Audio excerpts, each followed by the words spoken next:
I forgot to get water. This is from yesterday. Sorry. Adam, how are you doing? You got water. Yeah, I got water. I'm well. You staying hydrated? I And don't. what? I don't know why I keep getting this like delay on the Skype thing here. I wish I could Hmm. do something about that, but we'll figure it out. All right. Anyway, Yeah. you're drinking water. Yeah. Staying busy, basically. Yeah, It's what like the only thing to do in this situation, I think. yeah. What is the situation out there as far as like we're all seeing some of what's going on in different cities around the country at least. I've been watching a little bit of YouTube to try to get a sense of what's going on in other countries, but what's the status as far as you know for where you're holed up in DC? As far as I know, insofar as coffee is concerned, most places are closed. There are a few places that are open, like for delivery and stuff. A big joint is for sure because they're on Grubhub now. And a couple of others that I've seen that I'm just not recalling right now. But Uh-huh. in general, the vast majority of shops that well, Peregrine also is doing pickup and delivery of their coffee because I got some coffee delivered to me last week. Um, but the vast majority of the shops that I know of are like very either staffed all the way down or like Peregrine is right now for just delivery and takeout, or completely the Den is locked alone. All five locked alones are Compass like closed, and so like there's a lot of places that are closed right now in DC. So that's kind of what I'm hearing. Yeah. Um, there has been a lot of talk really in the Facebook group or through our Instagram really because a lot of people I think are trying to wrap their head around the magnitude of it. Um, I think that's a lot of it here with us. Yeah.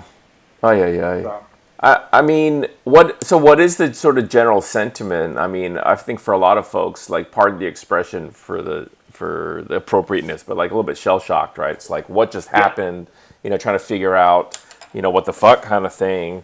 But I mean, is I've been talking to people both, through these talks as well as private sort of phone calls, and it has been a little bit interesting just kind of hearing how things are different in different places, like in terms of the vibe. Like, I haven't talked to anyone Mhm. yet on these talks from anyone from New York yet, but I'm hearing like in New York, it's like, you know, if people are open at all, it's a lot more awkward, I guess, maybe to euphemize it a little bit.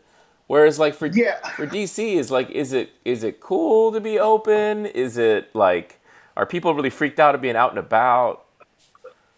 I think just like from what I've seen in my neighborhood, I live over by 8th Street now. Like there's like two camps, and I've been talking to like my friends both in and out of coffee like around the country about this. Like there's the folks that are going out and pretending like nothing is happening, and like those are the people generally going to bars, throwing parties and stuff. Jeez. And then there's folks like me who are insanely afraid isn't really afraid's a good word, but it's not the best word for what I am right now. But like kind of like worry and like I barely left my house. I left my house I want to say 4 times in the past 2 weeks, and not at all in the past 11 days. Like anything I needed, I had delivered. Like because groceries and stuff that is relatively inexpensive, and like I mean, I have Netflix, I have like my PlayStation, whatever. Like, I necessarily need to leave the house, and also like I've been doing a lot of Google Hangouts and Zoom calls with friends just to like get that social interaction Yeah. and a lot of texts and stuff like that. So Yeah. Oh yeah, yeah. So let's talk about GoFundMe a little bit. Like sure, tell the yeah. story from the beginning.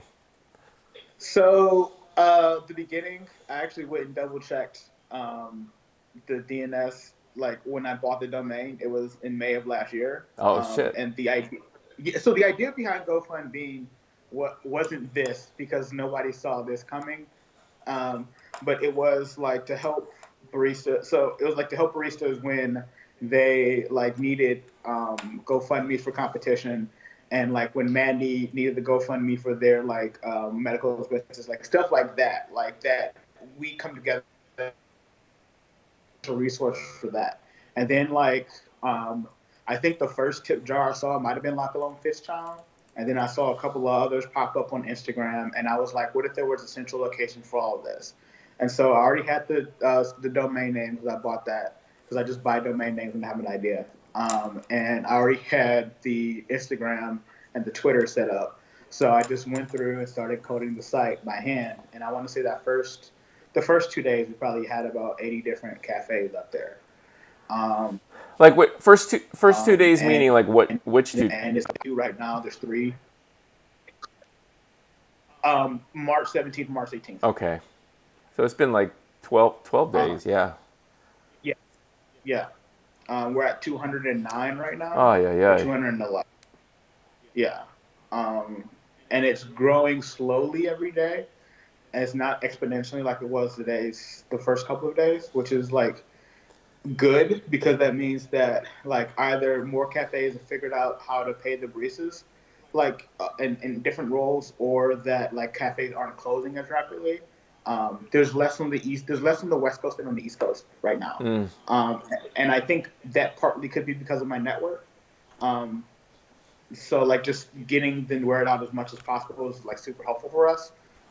So yeah, like that's kind of how it started, and then like because I feel like my best role is like really supporting as much as possible.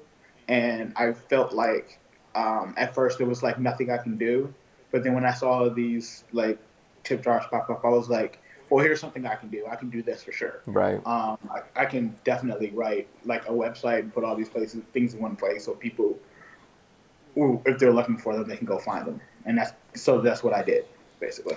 I mean, just looking at it, I at some point last week I followed the Instagram account GoFundBean, and every time I open my Instagram, it would be like GoFundBean post like 3 or 4 in a row. Yes. And there's that sort of Yeah. like visceral thing that happens on Instagram or any social media where you're like, what the fuck? Like, why are they like Yeah. spamming right now? And then Yeah. like quickly that turns into, oh shit, like that's the need out there. Like they're basically Yeah. each one of those is a hat in hand, like asking for Yeah. donations for people who are either out of work or like have their income cut. And so like it's super sobering and kind of depressing for a moment, but also simultaneously, right, it's like that's what we're in, like simultaneously inspiring, watching people trying to like fight for themselves and for each other. That's like that that kind of like emotional roller coaster you just described is kind Yeah. of how I feel every day. So like every day, like when I get up, I check it every 3 or 4 hours, just to make sure there's nothing nobody I'm forgetting and stuff like that. But like especially the first couple of months or days, which feels like months at this point in time, Yeah. but like um, it was just like it was extremely depressing. And like the best way I described it was like how you feel at the ocean and when like you're just one very small part of the universe. Yeah. And it is kind of what it felt like. But then like it is kind of inspiring that like there's enough people out there that are like, well, it sucks right now, but it's going to get better somehow, and we're going to figure out a way through it. So let's go and do this. So like, so yeah, it is like this very like kind of shocking and like and trust like especially when I first was doing a lot of it by hand. And I had the help. I had like Valerie Clark and Jen Chen and Bailey Arnold helping me like find places that I wasn't able to see. And like their help was like invaluable in like putting it into the spreadsheet, and then Jen set up the Airtable so that everything's on the website immediately and alphabetically by state. Um, so like all of that, but then like it's just like okay, cool. Like we are able as a community to like kind of work together, even in those small cafes and like the larger like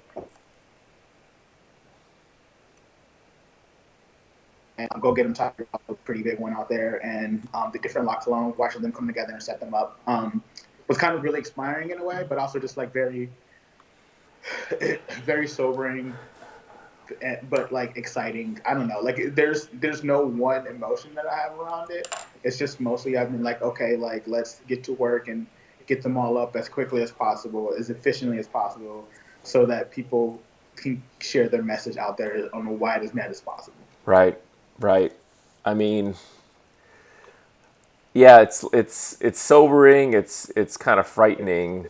Yeah, But thank God for you and for the folks you're working with. I mean, I think that, I think you would agree. It's like the having the aggregator, the value of it is, it's a little bit like putting stuff on. yeah, The majority of supports, the like 99% or so, is really going to be from the community that cafe is from, right? I think that exactly. there's like a strength in numbers kind of feel where, like, when you put them all together, like, yeah, like you said, whereas in normal times we'd be like, well, here are the value proposition for this thing. It's like Right. now it's Yeah. like, it makes you feel good, it makes you feel shitty, but most importantly, like, this is real. This is the reality of the situation.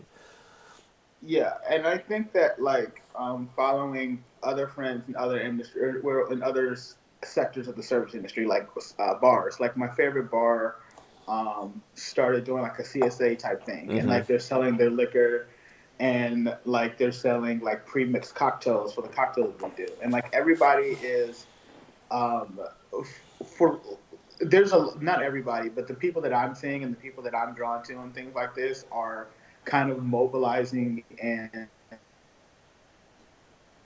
um, to the best that they can. And like nobody's really prepared for a virus that you can't see or smell Yeah. or like whatever like come and just like completely change the trajectory of your business and your life and your home. But I like the people that I've seen that are making the decision because like making the decision to close has to be a super hard one because and or making the decision to stay open has to be a super hard one and like there's no right answer and everybody's trying to like adapt in the best ways possible. And like I,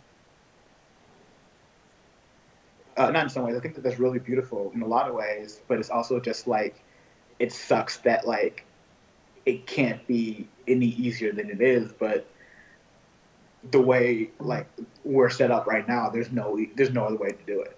Honestly, Right. Right. Yeah. I mean, yeah. So let's talk about the DC scene. Like, you talked about certain places being open. I mean, and you're yeah, plugged in. I think we've talked about this, before, that you and I, that the DC coffee community, as a loosely organized community, hmm that has some sort of structure to it, hmm is pretty much like the first in the country to come around, come together that yeah, way. Really, yeah. really built initially around events like throwdowns and stuff. But it's really Yep. been a community. Like, talk about DMV coffee. I have nothing but good things to say about. I've only been a recent in DC. I'm from Ohio, as like anybody who knows me knows. But like I am like a DC barista for sure. Like I've only made coffee in DC, and like we um, we canceled our first TNT for the first time in 6 years last month or this month because we're still in March. And like that sucked, but we had to do it because like there's no net benefit in having like 50 to 100 baristas in a room, then go out to their cafes and possibly like spread this virus.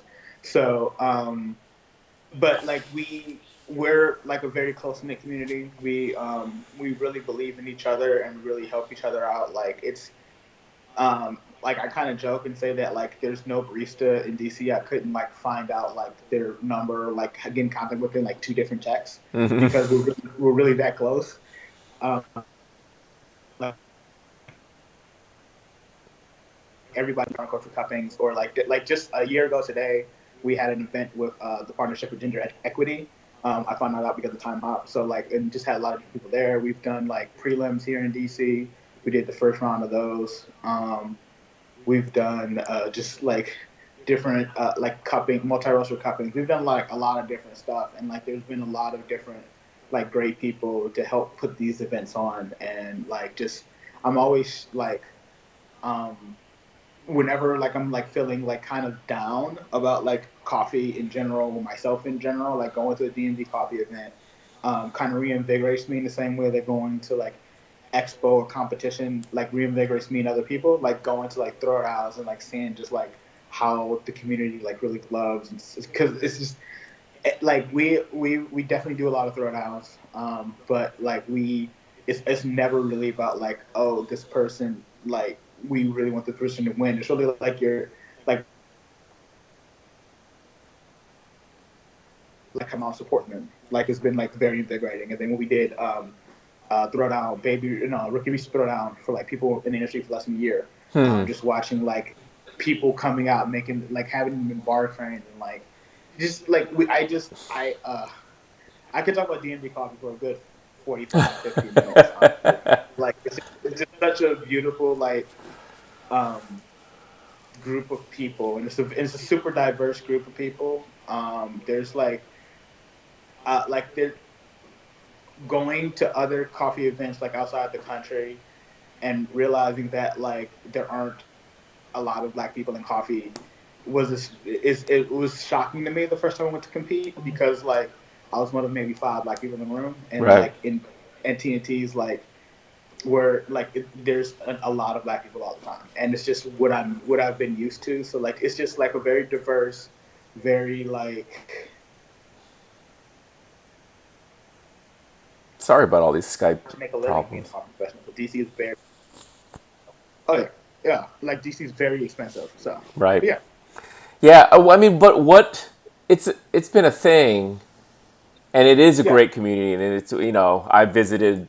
It's God, it was a month and a half ago. It feels like a year ago, but was able to sit and judge on one of the DMV TNTs. I mean, at this point, like, why? Because we talk about barista communities Mhm. around the country, and I can confidently say that DC, I think, is the strongest Yeah. community in the country in terms of barista community in that way. Like from your where you sit, like why? Like what makes DC special? DMV coffee special. Um, consistency. I think that like up until this month, knowing that,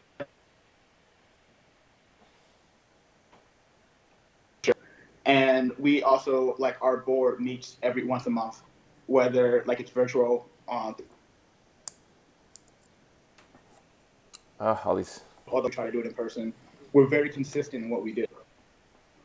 And I think that like when you have a group of people that is consistent and consistently wants to do something for the community wants to give back to the community. And I think that because DC is like a large city, but it's also very small, us going to each other's cafes a lot helps. And the Facebook group helps in a lot of ways because it's very centralized for DC people in general. I don't like. I think yeah, like the best answer I have is consistency. Is that like we are very consistent. But like I don't know from talking to other people around the country. I don't know if we're doing much differently other than like making sure that like once a month we're doing something. Yeah, I mean that makes a lot of sense. I mean, yeah, again, you and I've talked about it a little bit. I mean, I was there Yeah. for the beginnings, like back oh Yeah. 07, oh 08 Yeah. of the DC coffee community. That's where I'm from. I've got my I can't really see it right now. I got my I'm representing right now. But for those who don't know, that's where I'm from the Washington D.C. area. Grew up in Northern Virginia, the V in the DMV. But having myself like traveled around the country and seen different communities, I know that when we helped set up, and I was played a sort of a peripheral role at the time. It was more baristas and kind of coffee trainers who were really leading the Yeah. charge at the time at the initial stages. But it every city has its market leaders, like its sort of local like coffee stories. Hmm. I'm a little bit older than everyone like you. I mean, back back in the day in the 80s, they're like Incredible Hulk, these different TV shows where it's like every episode was the guy journeying to a new town where there was like a new bad guy, a new problem, a new like, crisis or conflict that was happening. And so Right. sometimes Yeah. like Yeah. back in the day, like I would visit different cities and I would just see like it would be a whole different kind of drama going on. Like, oh, in Kansas City, so and so is sort of like a bully over whatever, whatever. And then you go to Chicago and then, kind of thing. I can talk about freely. Like Chicago was an interesting situation always because obviously you have intelligentsia, this juggernaut that's there, Yeah. but intelligentsia, and I can say this openly, like as a community, they were never really interested in leading the local community. Like they were Right. interested in conquering the world out there. They didn't really care about like bringing together folks in the local area. And that's a certain type of mentality, and that's one that I'd always had. And so when we had Murky Coffee in DC, I think that it was important even in our shop to be welcoming. Like when other people, when I'd find out that someone wanted to open a like a third wave coffee shop, I would invite them Hmm. over and be like, cup with us. Like, do you want to work here part time as you're getting your place Right. open? And people would freak out at first. They'd be like, wait, what are you talking about? And I'm like, hey, you're not my enemy. We Right. can work together as a network. It's just more fun that way. It's just more wholesome.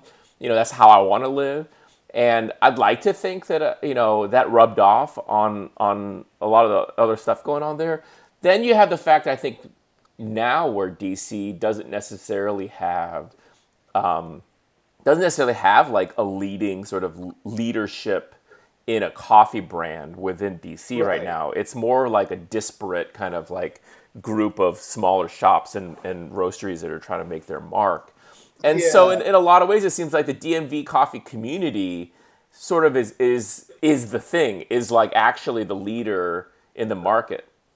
Like if you thinking about it that way, I think that that has a lot to do with it. The other factor we had is that like counterculture was there, and counterculture had a training center, and a lot of baristas, whether you ended up staying working for a counterculture shop or not, you went to those tastings, Right. and like you kind of got to know other baristas that way. So like there's just and I think that you're right that like the community itself, um, like I mean, there's Compass that has over five shops. I want to say I'm never sure how many shops they have, and then Peregrine has three. La Colombe, obviously in Philly, but they have five shops in DC.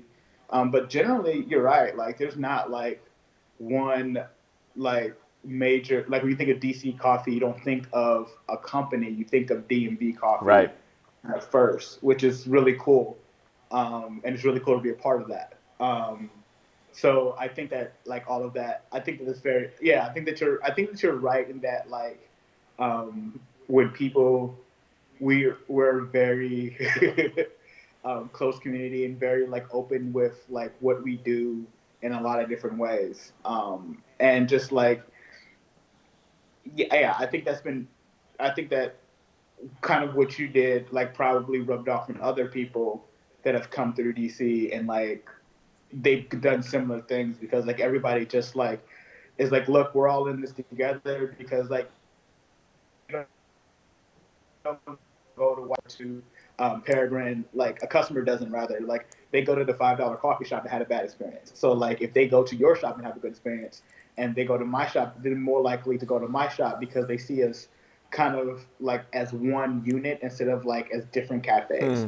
And so I think that that's the mentality that a lot of people in DC have is that like whatever I can do to make your shop like succeed, um, as long as it doesn't necessarily directly hurt me, is fine. And it's like there's very few situations in which like a shop directly hurts another shop in DC too, because like the community, like there's enough people to sustain most of the shops in DC. Well, see, that's a very barista's perspective, though, and that's a generous one. Well, Because, no, you ask the owners of the shops, they're definitely like looking at each other sideways, right? well, like there's only one owner per shop, and there's multiple baristas and managers per shop. So Right. like it's kind of the way that we kind of have to look at it, Yeah, and totally. it's like, and I think it's for the best because it could become a real cutthroat community really quickly. Yeah. Because I was working at a shop that closed because there were too many shops around it, and that could have completely jaded me to DC coffee. But what it did was it was like, oh, okay, like it made me realize that like coffee isn't about like the one shop you work at necessarily. It's about the entire community and sustaining that. And it actually kind of threw me more into community work, Well, it is in honestly. DC. So That's the thing. yeah, Like, it's not like that yeah, other places.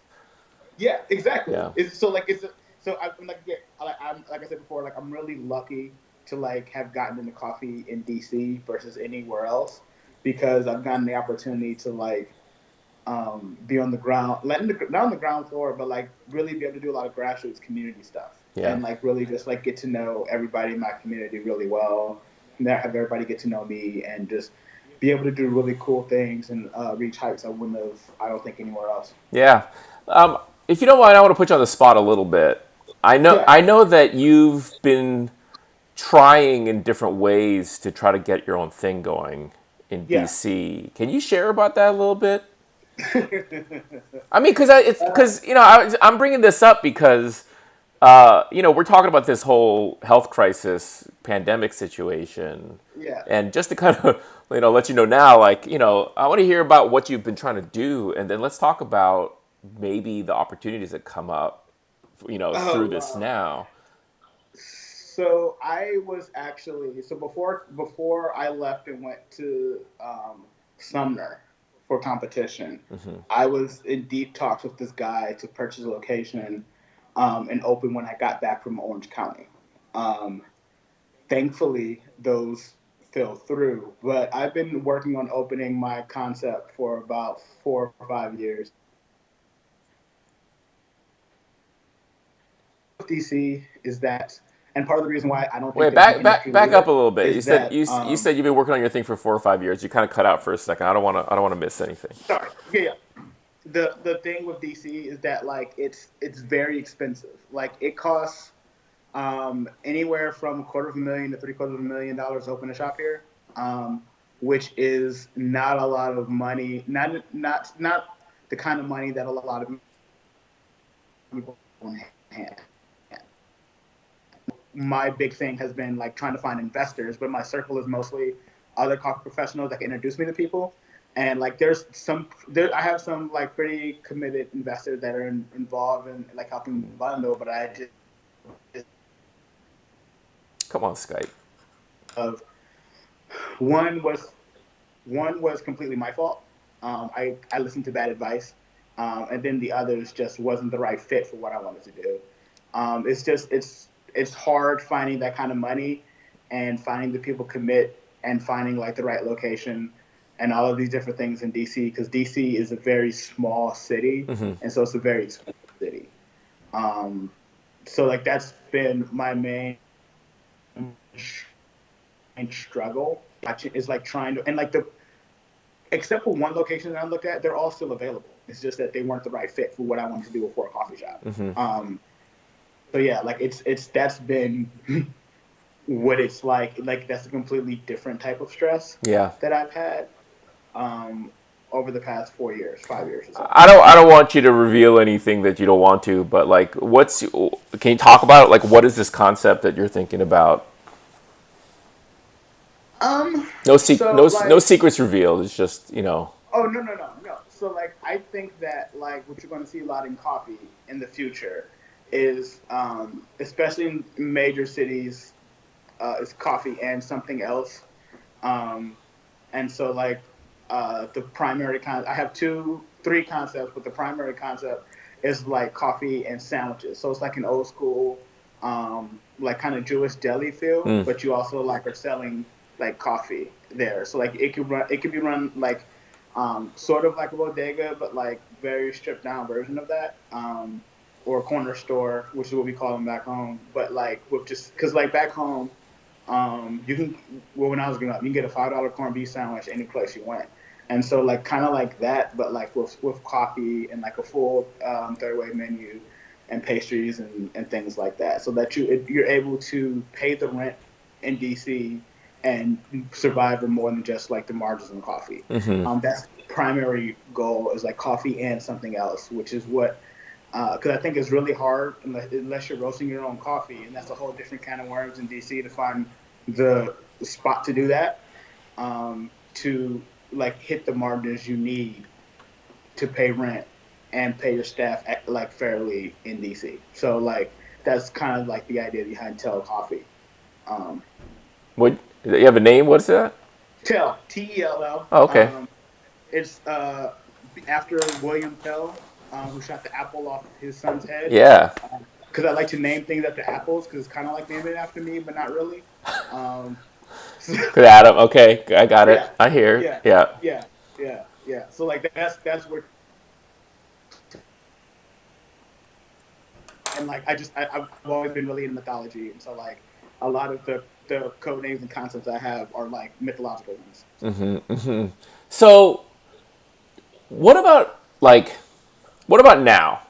I mean, if you could, let's say, like, put a pop up somewhere in DC Mm-hmm. right now where it was like doing coffee and maybe even doing sandwiches, takeaway, like, could that work right now in the environment that we have? Right now, today, like if I were to open it Like, tomorrow. yeah, exactly. Like, if Oh, so sort of, because it depends on foot traffic. You know, like I don't know how many people, because the government's sheltering in place. Like everybody's working teleworking from home right now. DC government's teleworking from home right now.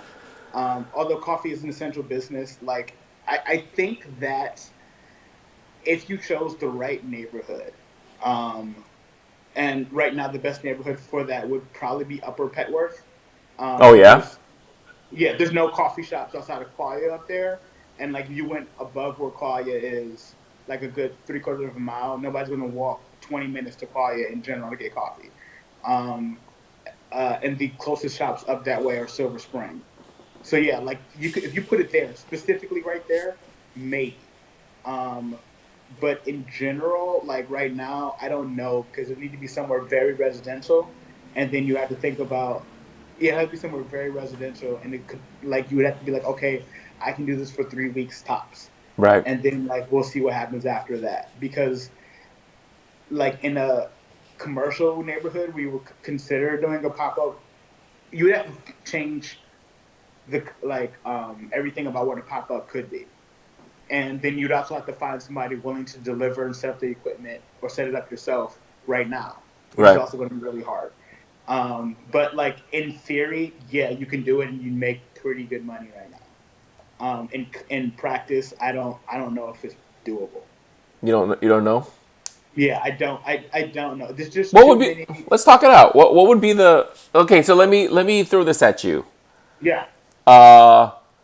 I'm working on this thing that is along these lines, and the idea is fundamentally about trying to get people who are out of work be able to make coffee and make some money. Yeah. And so, if you could do it, if you could put your do like your end of things, I Hmm. could get you equipment like donated Okay. for a pop up. I have some folks that we've already talked to who have verbally committed to supporting a project that would be like this right now. And Hmm. I'm looking around, that whole process you were kind of describing about thinking about like Upper Petworth and all that. Hmm. Like, I'm looking at San Francisco in the same sort of way, and I put the word out. I mean, you might have seen some of my posts, like putting the word Yeah. out. Like, are there any out of work baristas who've been laid off or furloughed who would be interested in trying to do this thing? And so I'd offer that up to you. I'm happy to like be able to try to get those resources in your direction as well and facilitate, at least like that sort of economic hurdle, so that essentially there's would be minimal to no upfront cost. It would be instead about Right. finding a location that would let you. And that my thought was like a restaurant that has either closed or is not doing and is only doing dinner service. Hmm. I think that it would be really important that it would have to be set up in a way that is like completely zero contact. And I mean, you've seen what we've done with the plexiglass and Yeah. everything. Like, I would help, solve, those things in terms of how to get that done, because I think that's really important. And in fact, like for Yeah. us at our cafes at Wrecking Ball here in San Francisco, like, it's been a critical part of our ongoing success. Like we're pretty much back, almost at 100% right now in terms of sales from like between, what we were doing before the crisis started and Mhm. today. We have a little bit of rain today, so it's a little bit slower today. I looked at the numbers, but creating that safe environment when grocery stores are a shit show and Yeah. like, I keep saying like I've like run away from two lines, Yeah. when I stood in line and just like I just felt so uncomfortable, like I had to just get the fuck out of there, you Yeah. know. So if you set something up that was safe and tapped into an unmet need. And then the other piece of the puzzle, the way I see it, is getting local press involved so that they're really hyping this thing up. Because normally a coffee shop takes a while to gain a clientele, like you've seen it before. Like it Yeah. takes a while to get regulars established, and so this would need a kind of a nitro boost up front, and able to in order to get started. Like you can't. There's no time for the normal. Takes a year or so to kind of like Yeah. really get things up and running. But I'm just gonna throw that out at you, like on this talk. Like if that's something that you're ready, willing, and able yourself, I'd do what I could to kind of help support and get all this stuff, like in terms of the equipment and things like that. Let me reach out to some people that I know that have restaurants that are kind of like working, like we said before, kind of like as like CSAs and just like donating, or not donating, but like kind of selling stuff like to go, because it might be able to work in combination with those places. But like I don't, and it would need to be a residential neighborhood. So you're thinking like mostly not necessarily where I live right now, but you're thinking like Bloomingdale, Eckington, Petworth, maybe Hill East. It Hill East had, would be, I mean, in my experience, it has to be somewhere where there's some retail, like yeah, well, activity happening, at least a little bit in a yeah, residential area. but like right now, what I'm saying is because most people are at home. In order to like for a pop up, like a temporary pop up, it would have to be somewhere where they could walk to, Right, not somewhere where exactly. they were. Yeah. So like some retail that's also open, but also like a lot of more residential than you would typically look for in a coffee shop. Right, right. Um, I was thinking about how, like, for the restaurant, yeah, whoever kind of, like let me. I'm sorry, you were in and out again. I was thinking for the restaurant, whoever kind of hosted this, set it up so Yeah, that they get a percentage of sales as yeah, rent, just a straight percentage, not like a flat sort of thing, for the yeah, privilege, so that they get some benefit financially as well.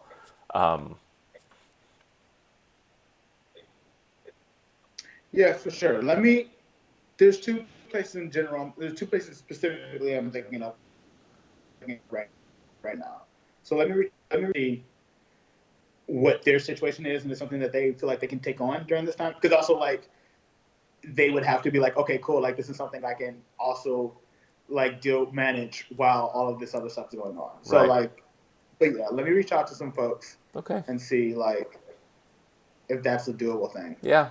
Let me know. I mean, Yeah, for me, it's like I want to try, and if it doesn't work, at least we tried.